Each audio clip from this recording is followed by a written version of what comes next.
Há 2 dias que nós vamos falar sobre honra e reconhecimento. Há uns 2 meses atrás nós falamos sobre esse assunto,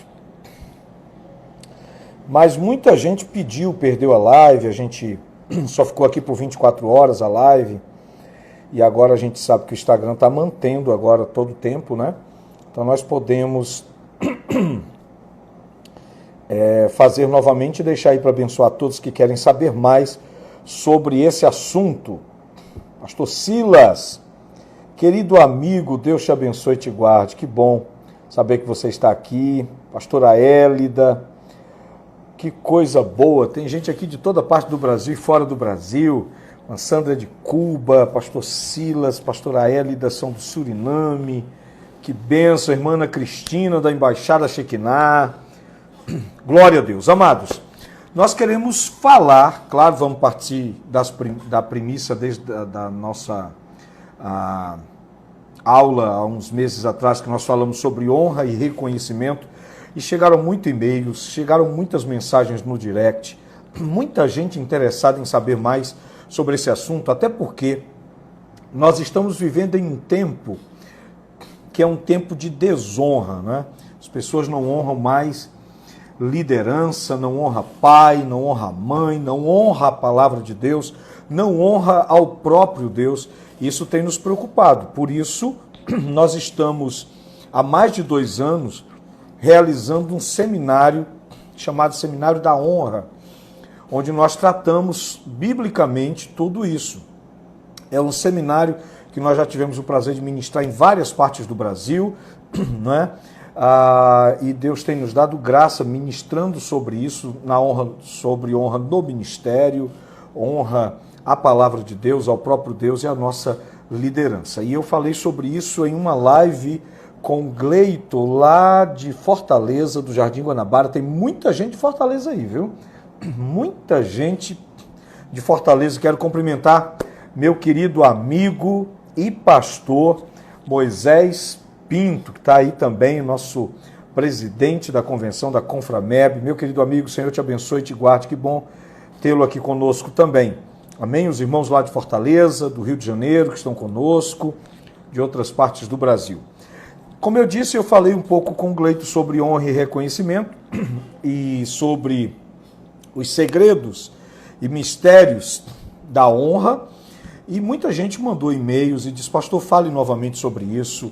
Deu um jeito de manter aí, não é, no Instagram. Então nós vamos falar novamente sobre esse assunto hoje e amanhã, né?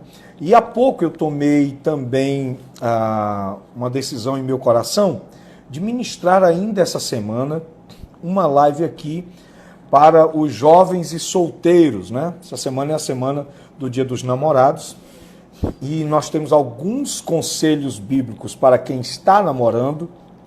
Eu não vou me dirigir aqui aos casados, sim aos que estão namorando ou os que pensam em namorar, ok? Os que estão namorando e pensam em namorar, nós vamos ter uma live aqui, eu não sei se na quinta-feira, na sexta, no sábado, eu vou anunciar amanhã, vou procurar direitinho aqui para que a gente faça. Querido Elias, Deus te abençoe. Remédios, minha querida Remédios, Deus te abençoe.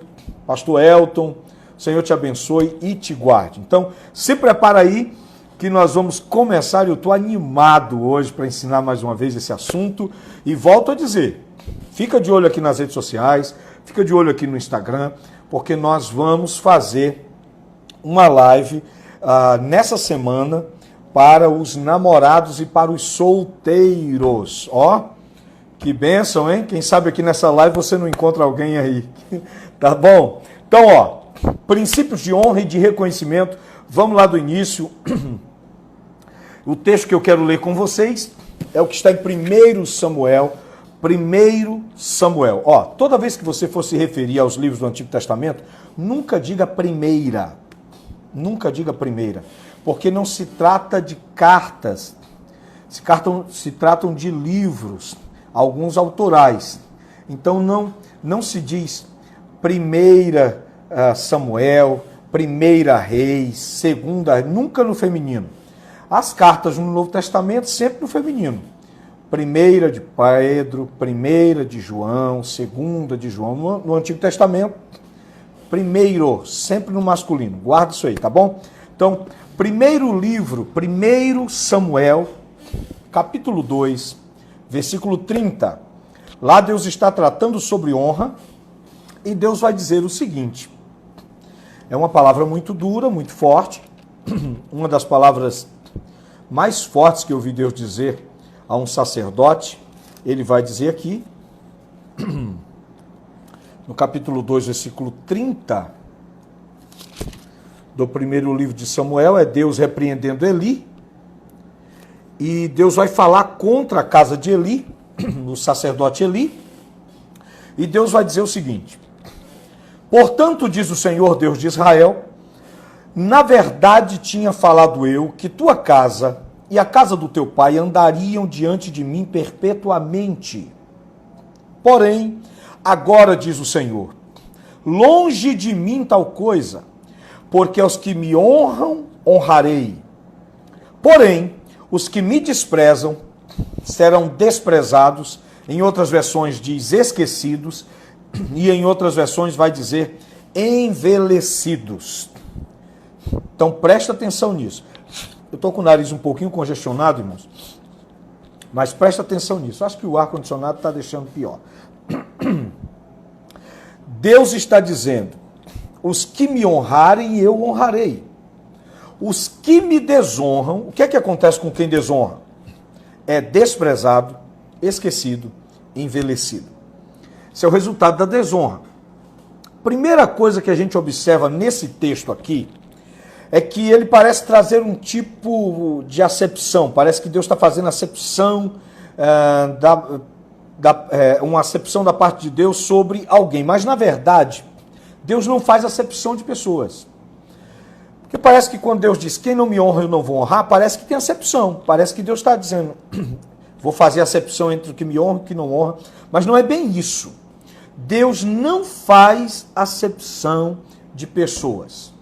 São as nossas atitudes que nos fazem, as nossas atitudes e os nossos pecados, que nos fazem aceptos de Deus. Vou dizer de novo. Deus não faz acepção de pessoas. São as nossas atitudes, os nossos pecados, que nos fazem aceptos de Deus. Ou seja, o que é que Deus vai dizer usando o profeta Isaías? Não é a minha mão que encolheu, a minha mão não está encolhida para que não possa salvar, nem o meu ouvido agravado para que eu não possa ouvir as orações. Aí Deus vai dizer, mas as vossas iniquidades, os vossos pecados, é que fazem separação entre vós e o vosso Deus, e encobre o vosso rosto, o seu rosto de vós. Então Deus está aberto para qualquer um que se aproxima dele. Deus está aberto para qualquer um que o busque sinceramente. A Bíblia vai dizer que Deus não despreza um coração quebrantado e um coração contrito. Ele não despreza. Agora Deus, ele não suporta a desonra. Se você quer afastar a bênção de Deus da sua vida, então viva uma vida de desonra. E essa honra, em grande parte, essa honra a Deus, em grande parte, na Bíblia, ela está ligada, relacionada a finanças também. Mas não é o meu foco aqui. O meu foco não é falar sobre a honra financeira a Deus. Isso você ouve muito, quem sabe um dia eu explique aqui sobre todos os dízimos da Bíblia, as ofertas, e te faça compreender de uma vez por todas por que é que precisamos honrar a Deus com a nossa fazenda, com os nossos bens. Mas não é esse o enfoque aqui, hoje e amanhã. Eu quero falar sobre honra a Deus, honra à palavra, honra aos pais, honra à liderança. Esse seminário, eu ministro ele durante 5 dias. A última vez que eu ministrei esse seminário foi antes da pandemia. Eu ministrei na igreja, a Assembleia de Deus Vinde em Fortaleza. Nós passamos ali 5 dias na Vinde em Fortaleza, que tem como pastor sênior meu querido e abençoado amigo.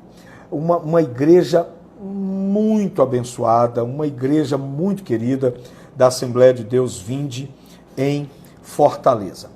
Então nós ministramos lá. Então de maneira nenhuma eu quero aqui dizer que vou ministrar todo esse conteúdo. De jeito nenhum, não há como. Eu ministro esse conteúdo durante 5 dias. Não há como. Mas eu quero dar a você uma ideia. E que você, em nome de Jesus, coloque em seu coração, em sua vida, essa palavra.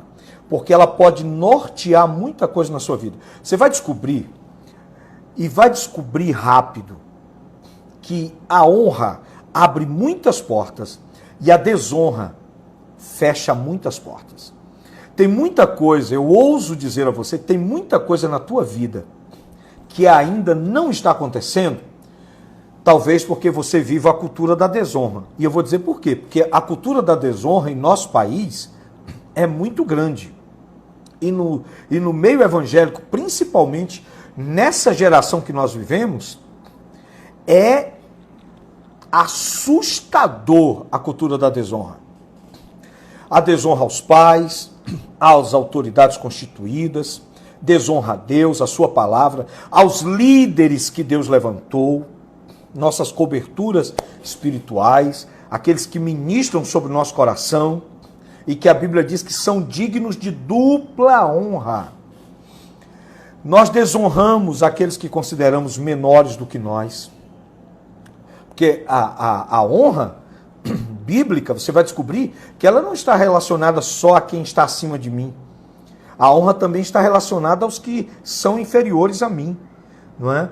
Aqueles que estão debaixo de mim, ou da minha cobertura, ou da minha proteção, devemos honra a eles também.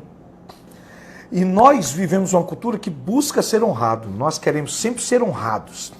E nos magoamos muito facilmente quando não recebemos a honra que nós acreditamos que somos dignos. Mas você vai descobrir que honra é uma via de mão dupla. Então Deus está dizendo, se alguém quer ser acepto de Deus, viva uma cultura de desonra. Você quer ser acepto de Deus? Viva uma cultura de desonra. Você vai ter muitas portas fechadas na sua vida. Muitas portas fechadas.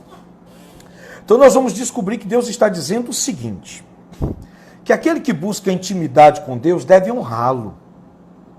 Que aquele que quer intimidade com Deus deve, antes de qualquer coisa, honrá-lo. Irmãos, eu passo o dia inteiro falando, dando mentoria, falando o tempo inteiro, dando aula. Quando chega essa hora, minha garganta já está irritadíssima. Mas vai dar certo, em nome de Jesus. Então, quer intimidade com Deus? O caminho para intimidade com Deus é um caminho de honra. Nós temos Deus em 3 níveis. 3 níveis. Você pode encontrar isso. Na Bíblia, isso é tremendo. Como Deus dividiu as coisas em 3 níveis. Você já viu? Nós temos, por exemplo, o tabernáculo. Nós temos o primeiro nível. Tem uma pessoa perguntando aqui o que é acepto. Talvez você não tenha pego aqui no início. Eu disse que Deus não faz acepção de pessoas, mas as pessoas se fazem aceptas de Deus, né? Se afastam de Deus. As suas atitudes fazem com que elas sejam afastadas de Deus. Eu citei Isaías, que Deus diz, minha mão não está encolhida para que não possa salvar, nem meu ouvido agravado, são os vossos pecados que fazem separação, ou seja, acepção, que lançam vocês para longe de Deus. Amém? Então, nós temos na Bíblia níveis de intimidade com Deus, sempre em 3 níveis. Nós temos, por exemplo, o tabernáculo. O tabernáculo está dividido em 3 níveis. Nós temos o átrio, nós temos o lugar santo e nós temos o santo dos santos. Eu tenho o átrio, eu tenho o lugar santo e eu tenho o santo dos santos. 3 níveis.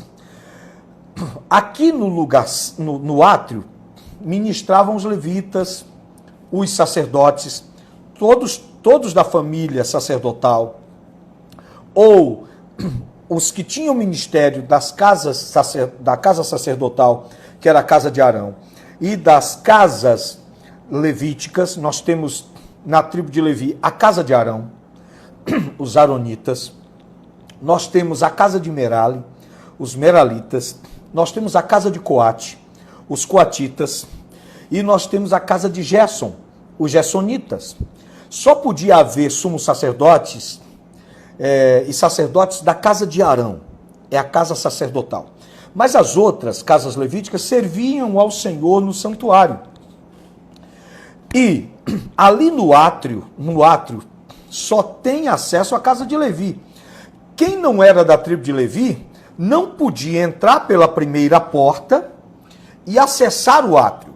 Se eu não era da casa de Levi, eu ia ao santuário, eu ia ao tabernáculo, levando a minha oferta.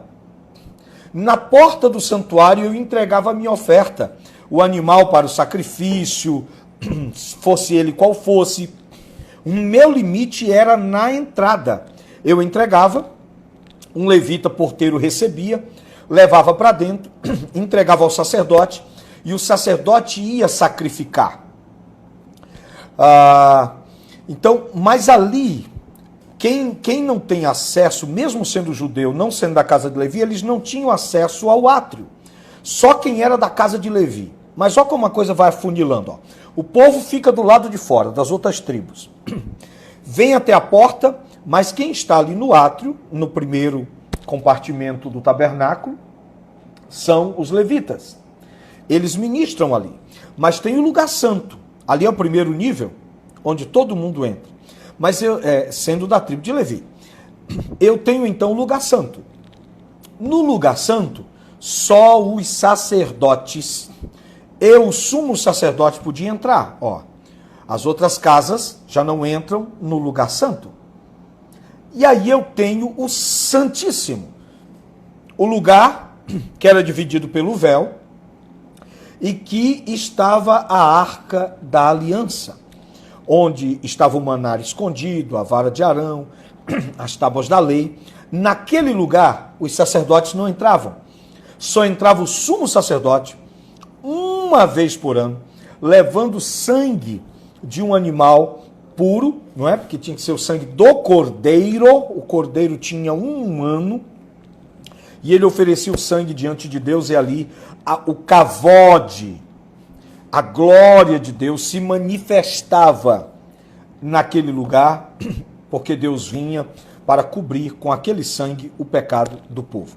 Então nós temos 3 níveis aí de relacionamento. Cada nível de relacionamento ali envolvia mais honra. Nós temos no átrio o altar de sacrifício, a bacia de bronze, era ali que o animal era morto, era ali que o animal era queimado diante de Deus no altar de sacrifício, e havia a bacia de bronze, onde os sacerdotes se lavavam para oferecer o sacrifício. Ali é um nível. Por exemplo, você hoje é crente, já não tem barreira, todo mundo pode entrar, o sangue de Jesus nos garante acesso ao Pai, mas esse acesso e esses níveis de intimidade vai depender muito da nossa caminhada cristã. Todos nós temos acesso, desde que trilhemos pelo caminho da honra, da obediência. Então, quando você conhece a Cristo, você agora está lá fora, mas aceitou a Jesus como Salvador. Quando você aceitou a Cristo como seu único e suficiente Salvador, você entrou pela primeira porta do tabernáculo. Essa primeira porta tem nome. Nós temos 3 portas no tabernáculo: a porta para o átrio, a porta para o lugar santo e a cortina para o Santíssimo. Todas essas portas eram feitas com cortinas, claro. Mas olha só, a primeira porta que você entra, ela é chamada de caminho. A segunda porta do tabernáculo é chamada a porta da verdade. Era o que revelava o altar de incenso, a menorá, a mesa dos pães ázimos.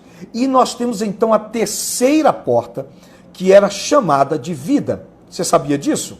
Eu já disse isso em outras lives. Se você não ouviu, tá aí, tá recebendo agora. Se você não sabia dessa revelação, receba. Porque aí você vai entender porque é que quiseram apedrejar Jesus, quando Jesus disse assim: eu sou o caminho, a verdade e a vida, e ninguém vem ao Pai senão por mim. E aí quiseram apedrejá-lo. Por quê? Porque no contexto ali de Israel, Todo mundo sabia que Jesus estava se referindo ao tabernáculo. Todo mundo sabia que Jesus estava se referindo ao tabernáculo, ao templo de Salomão também. O que Jesus estava dizendo, em outras palavras, é o seguinte: eu sou a primeira porta, a porta do caminho. Eu sou a segunda porta, a porta da verdade. Eu sou a terceira porta, a porta da vida. E ninguém chega no cavode, na arca. Ninguém chega na glória. Ninguém chega a Deus a não ser por mim. Eu sou a porta. A primeira, a segunda, a terceira. Se você quer chegar a Deus, tem que chegar por mim, disse Jesus. Por isso quiseram apedrejá-lo. Então nós temos aí níveis de revelação na nossa caminhada cristã. Você conheceu a Jesus, então você cruzou a porta do caminho. Você entrou no caminho. E quando você cruza a porta do caminho e diz assim: eu creio em Jesus como meu Salvador. O que é que você vê quando entra no tabernáculo? Você vê o altar de sacrifício. Ah, minha gente, eu preciso falar sobre o tabernáculo aqui depois para vocês entenderem como o tabernáculo tem tudo a ver com a nossa vida cristã. No altar de sacrifício, o que é que acontece lá? Morte. Estou falando aqui no nível para você entender, mas se a gente estudar o tabernáculo, você ficaria deslumbrado. Quem sabe no futuro. Então ali você entra e agora você sabe que a sua vida é uma vida dizendo não para si mesmo. É uma vida de sacrifício. Por quê? Porque a carne quer o mundo. Porque o coração, que é mais enganoso do que qualquer coisa, quer o mundo. Quer os prazeres dessa vida. Mas eu tenho que fazer agora, como disse Paulo, todo dia morro.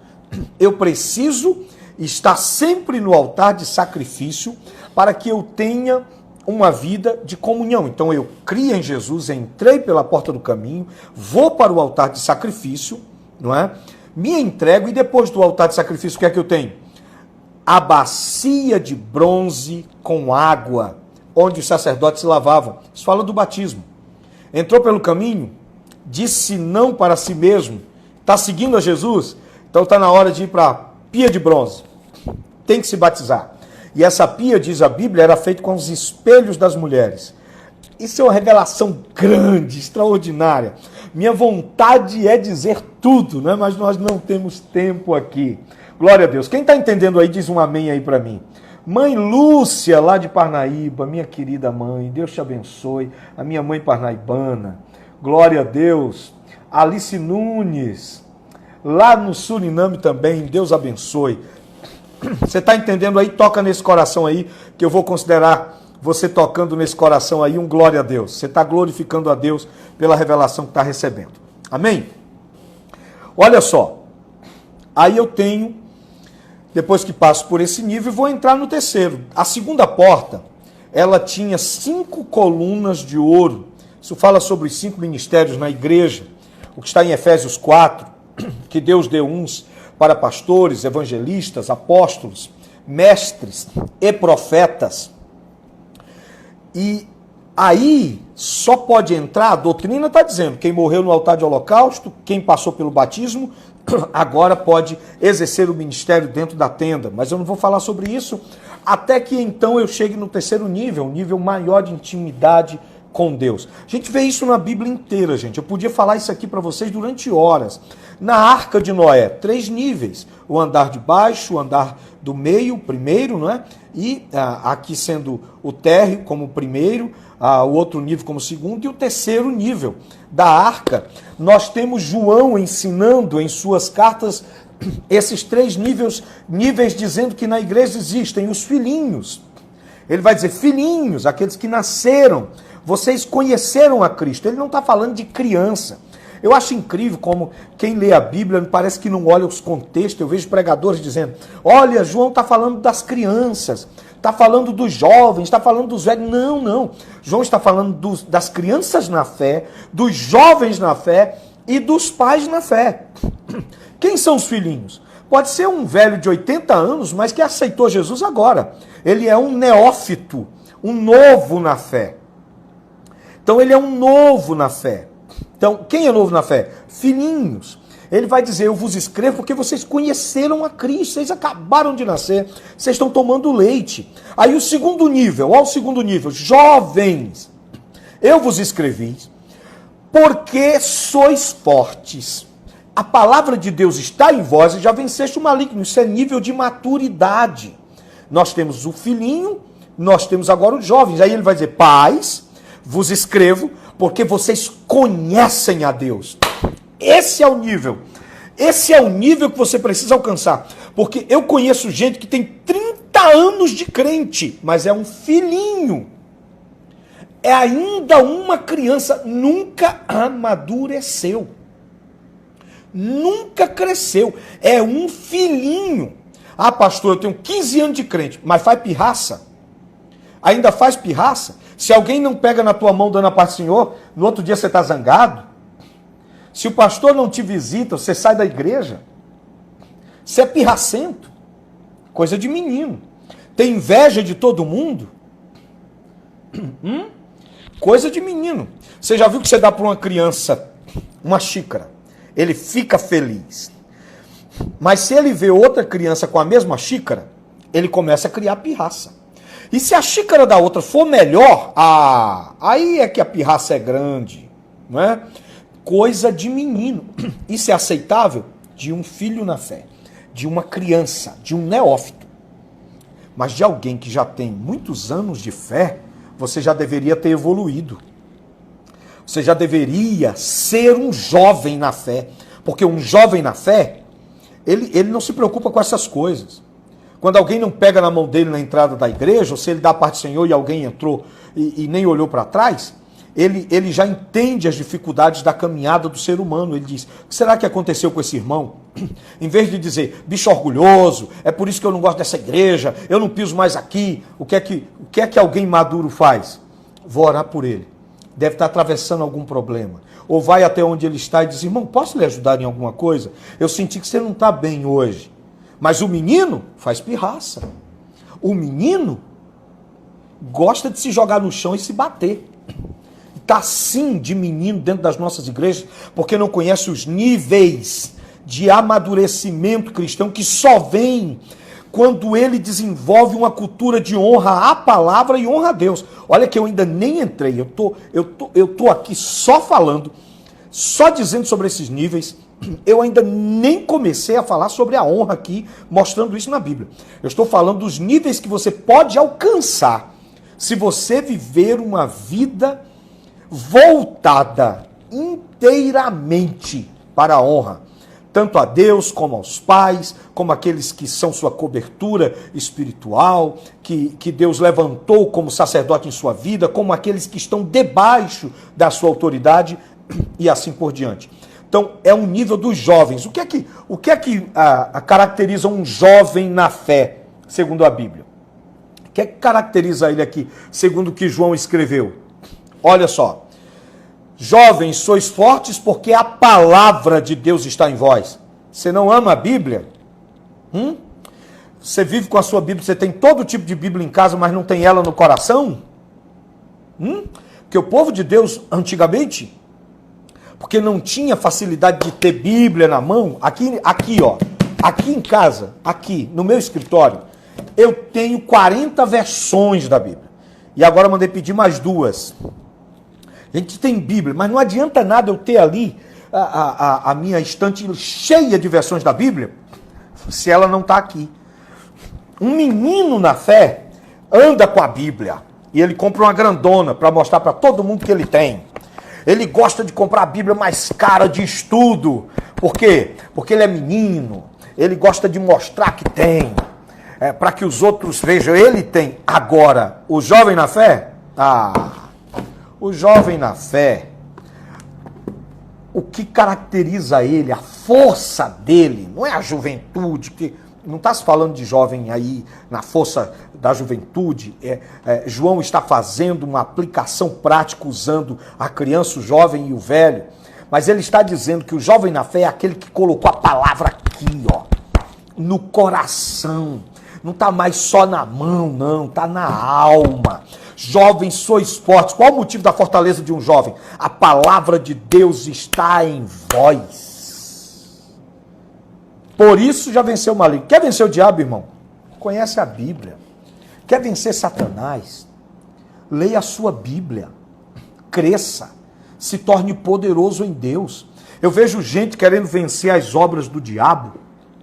Todo tempo em monte, em campanha, tem o seu valor isso. Deve ser feito. Deve ser buscado.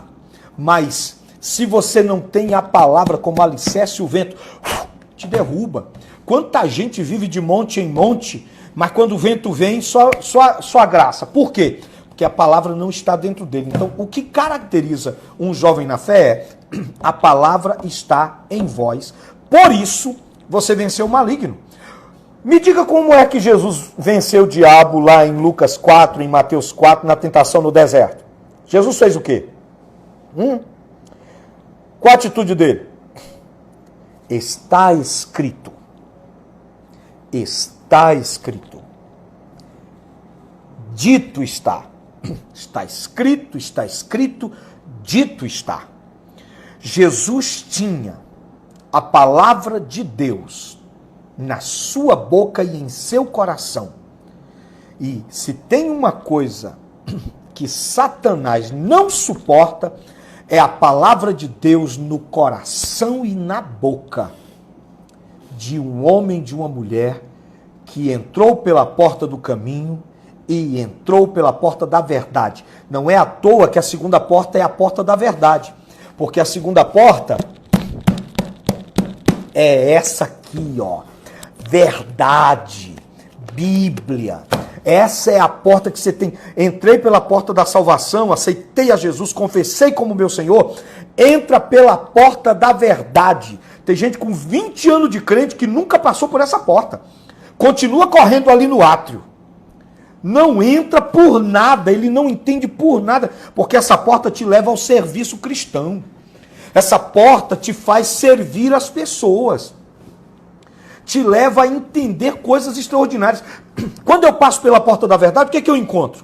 Eu encontro a mesa de pães, ázimos, lá no lugar santo, que o sacerdote se alimentava. Eu encontro a menorá. A menorá vai falar sobre o Espírito Santo, e as 9 manifestações do fruto e os 9 dons do Espírito. A plenitude do Espírito Santo só vem quando você conhece a palavra, a verdade. Gente, você precisa entender isso. Lá está também o altar de incenso. Porque só quando eu começo a conhecer a Bíblia, eu consigo orar de verdade. Eu vou dizer de novo, você nunca vai orar de verdade, plenamente, claro, a oração, você falou com Deus, está orando, mas de maneira plena, você nunca vai orar se você não conhecer a palavra. Por quê? Vamos lá. Nem que eu dê mais um dia de aula para você, porque eu ainda não comecei a falar sobre honra. Eu estou te dizendo onde a honra pode te levar. Eu ainda nem comecei. Mas o Espírito, eu estou com vontade de ir para o que eu escrevi aqui, mas o Espírito está me impelindo, como se estivesse me dizendo, fala mais sobre isso, porque eu sei que tem gente aí que está precisando ser sacudido com essa palavra. Chega de meninice. Está na hora de amar a Bíblia, de correr atrás, de buscar essas coisas. Às vezes eu digo uma palavra aqui, alguém vai e escreve lá para mim depois, pastor, que revelação! Não é? Mas é tão facilmente encontrada se você amar a Bíblia, se você estudar essa palavra. Ela é surpreendente, eu estudo essa Bíblia, gente, há 30 anos. E todo dia eu leio minha Bíblia, e quando eu leio a minha Bíblia, eu sempre... Olha, eu tenho um grupo aí no Telegram, que todo dia eu divido alguma coisa que eu encontrei na Bíblia. Uma coisa nova para mim. Se você quiser entrar, depois eu vou colocar o link aí para você seguir. Mas eu preciso que você entenda isso. Eu só vou orar efetivamente quando eu conhecer a palavra. Por quê? Nós temos aqui 2 testamentos, Antigo e Novo Testamento. Antigo e Novo Testamento. O que é um testamento? Um testamento é aquilo que alguém deixa, quando morre, deixa para os seus familiares, para os seus parentes. Alguém deixa para os seus parentes. Ele deixa aquele testamento e o testamento vai dizer para quem ele deixou a herança, para quem ele deixou os seus bens. Ele tem bens e ele vai dividir esses bens com os que ficaram. Ok. Então, imagine aí que você agora, vou te colocar aí, vou te dar riqueza. Que você agora seja o herdeiro único de um bilionário. Um bilionário que tem propriedades em vários lugares do país. E em vários lugares do mundo, em vários países. Esse homem morreu e deixou para você uma herança. Alguém vai vir, um advogado vai vir e vai pegar o testamento dele. E aí diga que esse testamento tem umas 500 páginas, porque o homem é riquíssimo. E o advogado vai dizer, toda a herança ficou para você. Agora você pergunta, que herança? O advogado vai dizer, todas as que estão aqui nesse testamento. Então você precisa ler o testamento. Você vai começar a ler o testamento e vai dizer, ele deixou para mim uma fazenda lá no Pantanal, olha que coisa tremenda, uma fazenda de mais de 3.000 hectares, gado, ele deixou um apartamento na Barra, no Rio de Janeiro, ele deixou carros, ele deixou, na França tem uma casa, em Roma tem outra, recebe aí no nome de Jesus. Mas você vai, para tomar posse do que foi deixado para você, você vai ter que ler o testamento. Quando você lê o testamento, você descobre o que te pertence, então você pode tomar posse, porque você não pode tomar posse daquilo que não te pertence. E aí daquilo que você desconhece, apesar de que está escrito que é seu, enquanto você não vai lá tomar a posse, você não pode obter. Então, você vai ter que visitar cada um desses lugares e tomar posse. Você está entendendo o que eu estou dizendo? Dê um glória a Deus aí para mim, apertando nesse coraçãozinho aí. Quando você aperta aí, eu sei que o pessoal está dando glória a Deus, está dando aleluia aqui. Eu sei que não estou só. Aí, você imagina que você tem aí, pertinho de você, talvez até no seu celular, 2 testamentos. O testamento do pai e o testamento do filho. O testamento do Espírito Santo na tua mão. O escritor de Hebreus, ele escreveu a carta aos Hebreus em uma linguagem jurídica. E o escritor de Hebreus diz assim, que nenhum testamento tem validade enquanto está vivo o testador, o dono dos bens. Enquanto ele está vivo, não tem validade. Aí o escritor de Hebreus vai dizer assim, contudo, morrendo o testador, então os beneficiados podem receber o que está no testamento.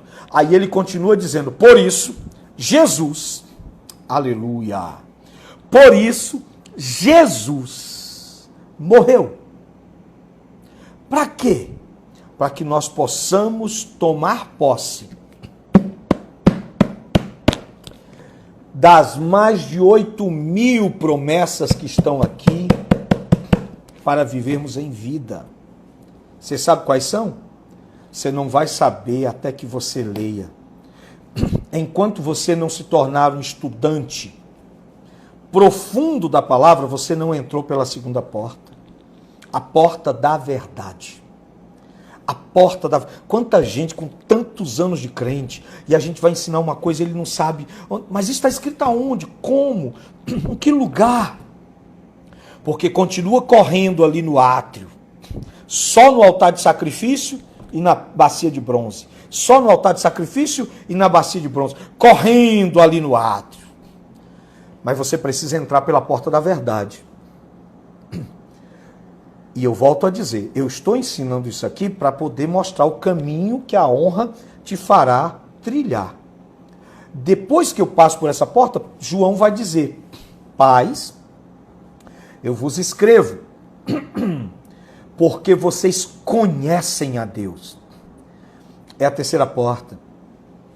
Uma porta tão poderosa de revelação de Deus. Você vai entender o que Davi disse quando Davi disse que os segredos de Deus são para os íntimos. você vai entrar e ver a face de Deus. Você vai entender o que é ter uma intimidade com Ele.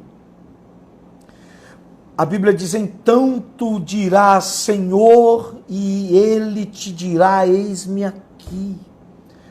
É Isaías 58. Romperá a tua luz, Isaías 58 diz, quando você entrar na presença de Deus. E então você dirá, Senhor, e Ele te dirá, eis-me aqui.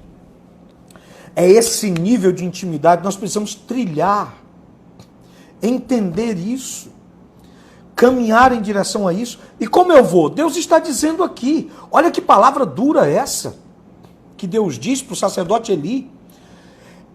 Na verdade, Deus está dizendo, eu havia falado que tu, Eli, e os teus filhos, os teus netos, bisnetos, trisnetos, tataranetos, hexanetos e por aí vai, tu e a tua casa andariam diante de mim perpetuamente. Mas agora, por causa da desonra, olha o que Deus vai dizer, longe de mim tal coisa.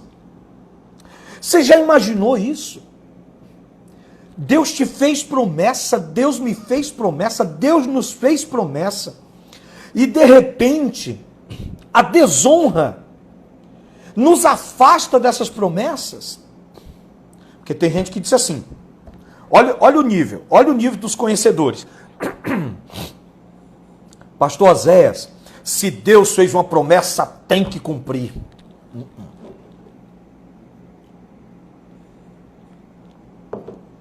Toda promessa que Deus faz, Ele cumpre. Desde que você ande de acordo com a promessa que recebeu. Paulo vai dizer, dignos da vocação para que foram chamados. Toda promessa de Deus, menos 5. Tem 5 promessas na Bíblia que são incondicionais. Deus fez, não importa a condição, vai acontecer, são promessas que Deus fez, que são incondicionais. Amados, me perdoe mais uma vez, está tossindo o tempo inteiro. Mas minha garganta está muito irritada. Promessas, por exemplo, que Deus disse a Noé, quando colocou o arco de Deus no céu, que Deus disse, nunca mais destrua a terra da maneira que fiz com o dilúvio. É uma promessa incondicional. E outras, a que ele fez a Abraão e outras promessas. Daí em diante, toda vez que você vê uma promessa na Bíblia, ela está condicionada. Condicionada a quê? A honra. De novo. Condicionada a quê? A honra. Porque o caminho da honra te faz ter foco na promessa, ter foco na vocação, ter foco no propósito. A honra faz você obedecer o que foi dito para você fazer. Você honra a Deus obedecendo. Então, a honra está ligada a isso, porque todas essas outras promessas é assim, ó. Se atentamente, elas são condicionais. A promessa que Deus faz a você, ela tem condições. Se atentamente ouvides a minha voz, se fizerdes conforme vos disse, se me obedecerdes, se me honrares, se me buscares. Ó, a promessa para ter a face de Deus é assim, ó. Me buscareis e me encontrareis quando me buscardes de todo o vosso coração. Então, aquela oraçãozinha de 5 minutinhos antes de dormir não está incluída aí. Tem gente que quer ter intimidade com Deus com aquelas 5 minutinhos de oração. Os pregadores Nutella, os pregadores dessa geração, os que estão no auge, eles dizem que você não precisa orar tanto. Cada um tem um tempo de oração. Tem gente que ora 1 minuto, tá muito bom. Tem gente que precisa orar 5 horas, mas tem gente que 5 minutos resolve. E isso está gerando crentes apáticos, uma geração fraca, uma geração que não suporta nem repreensão de homem, quem dirá de Deus. Uma geração, como dizia o meu pai, feito caldo de peteca. caldo de pedra, não tem substância nenhuma, uma geração fraca, porque não querem se aproximar de Deus através da oração. Não, 5 minutinhos de oração, eu quero ter intimidade com Deus. Olha o que ele diz, me buscareis, mas só me achareis, quando me buscardes de todo o vosso coração. A gente põe todo o coração na hora de assistir um filme, a gente põe toda a nossa atenção e coração para maratonar uma série, né? Tá aqui, ó, uma série com 66 temporadas, ó. Por que você não maratona isso aqui, meu amigo? Para encontrar intimidade com Deus. Aí, diante de Deus, um dia eu serei indesculpável. Senhor, eu não li tua palavra. Mas maratonava, né? Aí você acha que tem intimidade, você chega nesse nível do Santíssimo, da face de Deus assim? Eu não chego nem você. Porque essas bênçãos, elas dizem isso. Elas são galgadas pelo caminho da honra. Se você honrar a Deus, a sua palavra, os líderes que Deus colocou sobre sua vida, e os dois principais é pai e mãe, depois a liderança espiritual, você vai trilhar um caminho de vitória. Deus vai honrar você. Deus vai abençoar você. As pessoas não vão entender qual é o teu segredo. E o teu segredo não é segredo. É só honra a Deus e a sua palavra. Para que você encontre esses níveis. Esses níveis, gente, eu olho ali para o relógio, não acredito que já passou 49 minutos. Não acredito mesmo. Esses níveis também estão relacionados a outras coisas que não dá tempo de falar hoje, não é? Esses níveis estão relacionados a outras coisas que nós vamos falar no decorrer desse estudo. Olha, eu quero dizer uma coisa para vocês. Nós estamos criando uma plataforma de estudo da Academia de Mestres. Logo vai estar no ar. E você vai poder estudar a Bíblia em um nível muito alto, nada meia boca. O nível do Bará, o nível do Logos e o nível do Rema. O nível da palavra falada, da palavra escrita e da revelação da palavra. Você vai poder estudar comigo toda semana. Quando esses estudos estiverem prontos, você vai poder entrar na plataforma. Nós estamos preparando um estudo sobre angelologia. Você sabia que os anjos são divididos em nações e que existem 24 nações angelicais? Você vai descobrir isso estudando especialização em angelologia comigo. Nós vamos estudar sobre o Espírito Santo, o fruto do Espírito, os dons. Vamos estudar sobre muita coisa, porque cada dia que passa, mais pessoas me procuram. Além dos alunos que nós temos turmas de teologia espalhadas em todos os lugares, ensinando desde o nível básico até o mestrado em teologia, e nós vamos compartilhar. E se você ama a palavra e quer estudar, os que estão longe de mim vão poder entrar na plataforma, estudar direitinho, tá bom? Vai ter um custo? Vai, porque uma coisa que eu vou te dizer é, você nunca terá o melhor se você não estiver disposto a pagar por isso. O que é de graça todo mundo tem. Há coisas que você precisa, até porque tem custos, irmãos. Tem custos. Olha, eu estou colocando meus livros em uma plataforma agora. Agora mesmo eu já mandei aí, você deve ter visto no Instagram, o Adoradores de Mamon, é um livro tratando sobre mordomia cristã. Para a gente fazer um trabalho aqui só para vender esses livros nas plataformas, a gente tem que interligar 5 plataformas diferentes, tem um custo mensal muito alto, não é barato. Então, a gente disponibiliza em um valor baixíssimo. O livro físico custa R$ 35,00, o digital R$ 15,00. Ainda tem gente que critica a gente e diz, pastor, você está vendendo esse material caro. Você acredita num negócio desse? Então, nós estamos criando uma plataforma onde você vai poder estudar. Uma mensalidade numa escola teológica hoje nossa, um bacharel em teologia, é R$ 280,00. E eu garanto a você que você vai pagar bem menos se você quiser estudar comigo online nos cursos avançados de teologia. Você vai pagar bem menos do que isso. Bem menos de 200, bem menos de 100. Você vai pagar bem menos de 80. Aguarde aí que você vai ver. Você vai, se quiser estudar com a gente, isso mensal para estudarmos direto. Então, porque tem muita revelação, muita coisa na palavra sobre esses assuntos que a gente não pode, não tem tempo aqui. Ó, quando eu falo sobre o tabernáculo, só falando sobre aquele porte que segurava as cortinas de fora, com prata, bronze e a pele do carneiro, só naquele porte a gente falaria 3 horas. Está toda a obra da redenção só naquele postezinho, em um poste. Tem toda a obra da redenção ali no tabernáculo. Nós vamos estudar sobre o tabernáculo e tantas outras coisas. Meu desejo é ensinar. E eu quero fazer isso e sei que muita gente tem vontade de aprender, não tem condições de pagar um curso caro de teologia, mas Deus vai nos dar graça para ensinar aqui, divulga, para que a gente continue aprendendo o caminho da honra, tá bom? Então, ó, Deus está dizendo que há uma condição, a honra, para que a casa de Eli permanecesse debaixo da promessa. Eu estou vendo a Aniele aqui perguntando sobre o curso Janelas da Alma. Ela fez conosco o curso Janelas da Alma na classe, em sala de aula no seminário.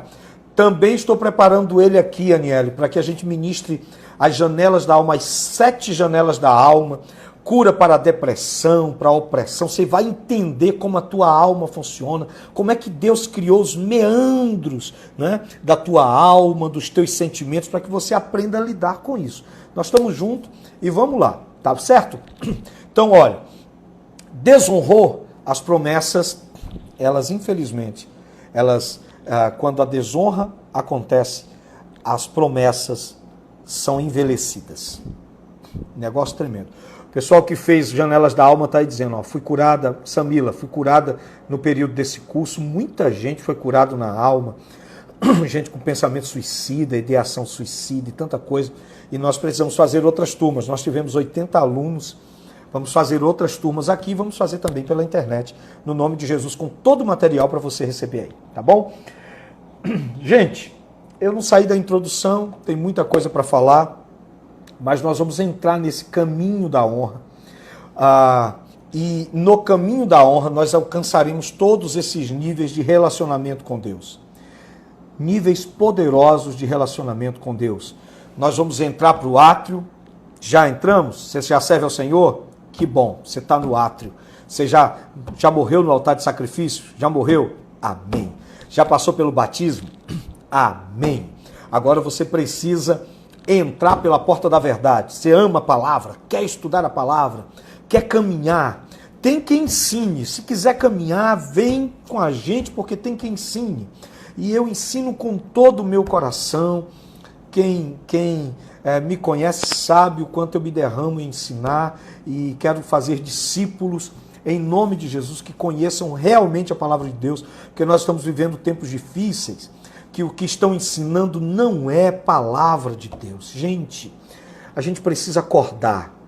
Tem dia que eu não durmo direito vendo que aqueles que estão aí no auge ensinam cada bobagem. Agora estão dizendo que a Bíblia não é a palavra de Deus, que a Bíblia só contém a palavra de Deus. Isso é muito perigoso. Estamos chegando a um tempo em que as pessoas estão esquecendo a doutrina e estão dando ouvidos à doutrina de demônios.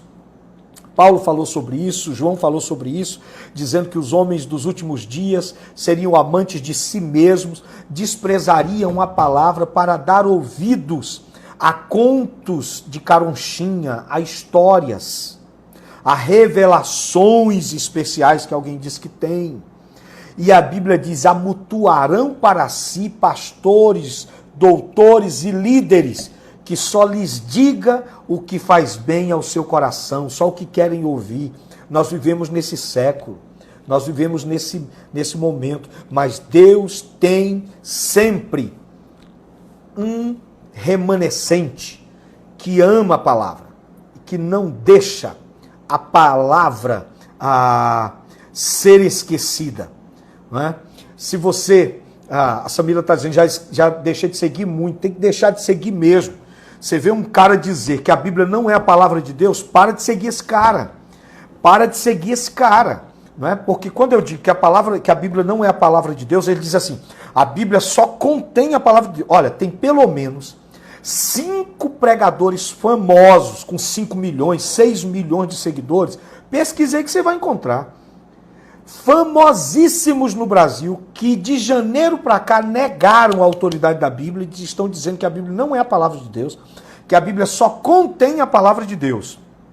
E que só alguém muito ungido, por revelação, pode dizer que parte da Bíblia é Deus e que parte da Bíblia não é Deus. Ou seja, eles se classificaram como aqueles que têm a revelação de que parte é Deus e de que parte não é Deus. Você está entendendo?